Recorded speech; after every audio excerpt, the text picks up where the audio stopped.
Good morning, children. Today we are going to start with chapter 2, that is about computer languages. Before we start, let me confirm you all have gone through the first chapter. That was about generations of computer, and you must have come to know that how the computers for today's state have been developed.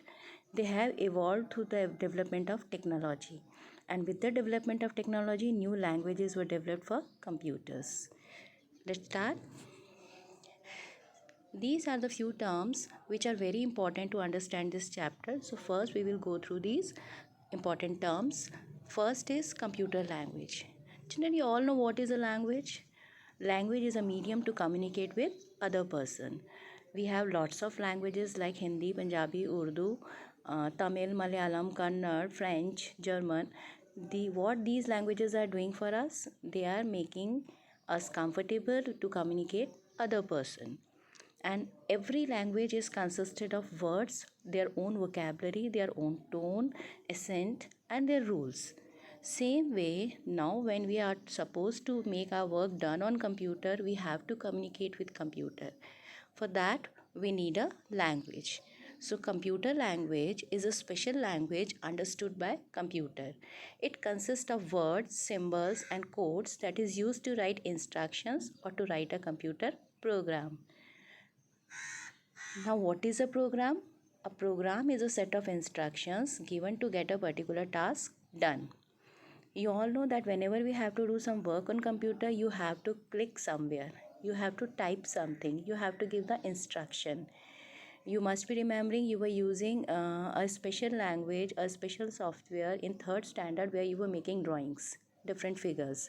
And the name of the language was Logo. So in Logo, you used to give instructions with proper rules, where the space is to be given, where you have to press the enter, how the work will be done, how the figure will be drawn. So you were writing instructions to get your work done. Same way, you are using calculator on computer. So how the calculator is working on computer? Because it is in the form of a program. It is given in the form of set of instructions to computer to work on that. That makes our work easy for calculation. So what is program? It is a set of instructions given to computer to get a particular task done. Now programming. Programming is a process of writing a program. When we are writing it, we are doing writing a program, we are doing programming. And programmers, as you all know, the people who can write programs are called programmers. So you all must be aware of now these four terms clearly. It is computer language, program, programming, and programmer. Now we will talk about the categories of programming languages. Programming languages have been categorized in two different categories. One is low level languages, which were quite near to machine, means that was very easy for machine. And then high level languages were developed, that is the second category, which is quite near to human being. This resembles human languages. So for today you are going to start with low level languages. There are two types of low level languages: machine language, which is also known as first generation language because this was a language that was used to work with machine or the computer. And the other one is assembly language. It is also known as second generation language as it was used in the second generation. Then high level languages, there are three different categories of high level languages: procedural language used in third generation, non procedural language we are using today in fourth generation computers, and next is natural languages. These are being used for the advanced computers and we are going to use for the future computers. So these are the natural languages which are going to be used for the fifth generation of computers. So let's understand the low level languages. The first low level language is machine language. As we all can understand a variety of spoken languages like English, Hindi, Punjabi, Malayalam, Kannada, Tamil, etc., computer understands only one language, that is the machine language. And what is in the machine language? This language is consisted of only two digits, 0 and 1. That means computer can understand only the language of 0 and 1. Children, do you know why 0 and 1 is understood by computer? Just think about this. Why two digits are directly understood by computer? Okay, I tell you.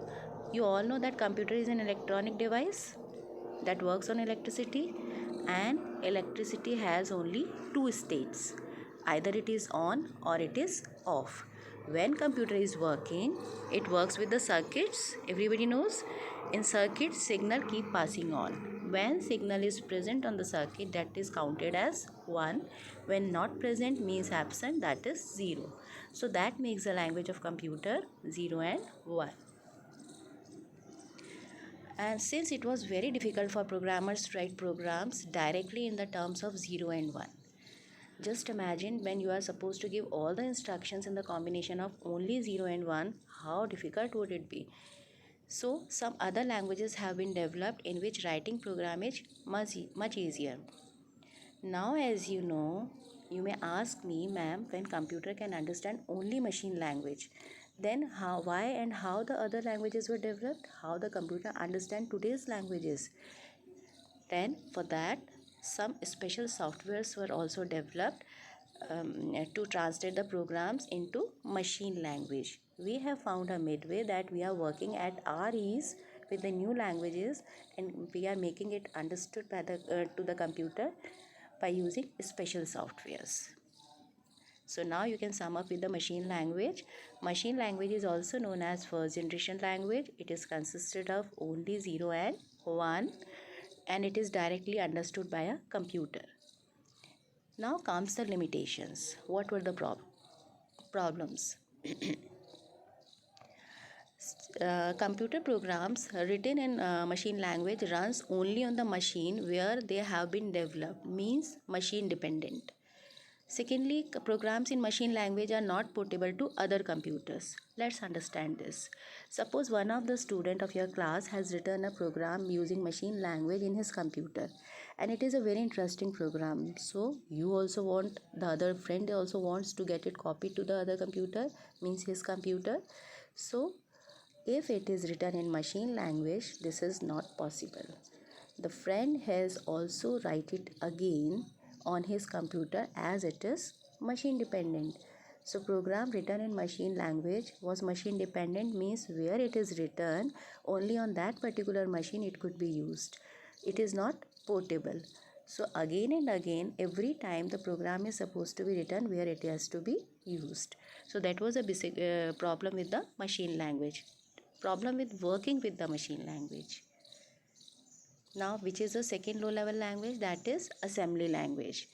Assembly language is also known as second generation, as I told you earlier also that it was used for the second generation of computers. Consists of letters and symbols, means now instead of 0 and 1, programmers started using letters and symbols. They use mnemonic codes. What are the mnemonic codes? Mnemonic codes are the short sequence of letters. Like instead of using the whole word addition, A was used, means the abbreviation for them. Multiplying, M was used. Subtraction, S was used. Divide, T was used. So these were called the mnemonic codes.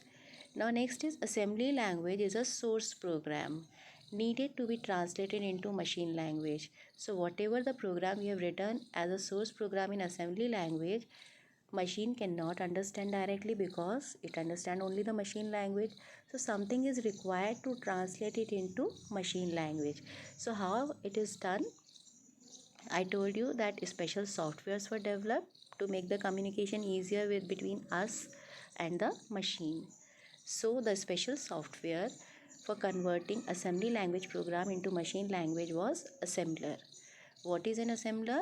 An assembler is a software used to translate assembly language into machine language to make the computer understand it. See this diagram carefully. Assembly language consisted of mnemonics are given.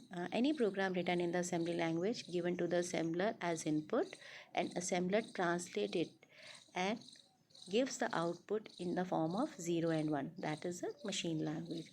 So what is the role of assembler in programming? It is a converter. It is a translator, converting from assembly language to machine language. Now basic problem. By now you must have understood what is a basic problem with a low level language that the other languages were developed. The basic problem was low level language are written to run on a particular computer and cannot be easily used on other computers. Now quick recap, because this is on all you were supposed to understand today. You have understood by the low level languages. So quick recap, what we have done today, we will revise. First thing, what is computer language? It is a special language which make the communication possible with the machine. That means it is a language which computer can understand. And program, we give the instructions to the computer. So a set of instructions given to computer to get a work done is known as a program. Programming, process of writing a program. Programmer, person who is writing programs. So these were the terms you have understood. Then the classification of computer language is done in two categories: low level languages, which you have understood today. What are the low level languages? These are the languages which were used in first and second generation computer, which was easy for machine. There are two low level languages. One is machine language, that is consisted of 0 and 1 and directly understood by computer. And the second is assembly language, which is consisted of letters and symbols, means mnemonic codes were used in this particular language. And assembler is a special software that was required to convert assembly language program into the machine language. And what was the basic problem with the low level languages? The program could be used for a particular computer and was not easily portable in the assembly language also. So new type of languages were developed which were known as high level languages, which you are going to understand in the next session. So this is all for tomorrow. By the time, keep revising, read the chapter that has been provided to you in the PDF form. Read the chapter, and after reading the chapter, try to do the worksheet. I hope you all will be successfully comfortable with the worksheet and you will finish this. And after that, you will be provided with the worksheet, answer sheet also. Check your answers. Okay, children, stay at home and stay safe. Take care of yourself. Bye bye.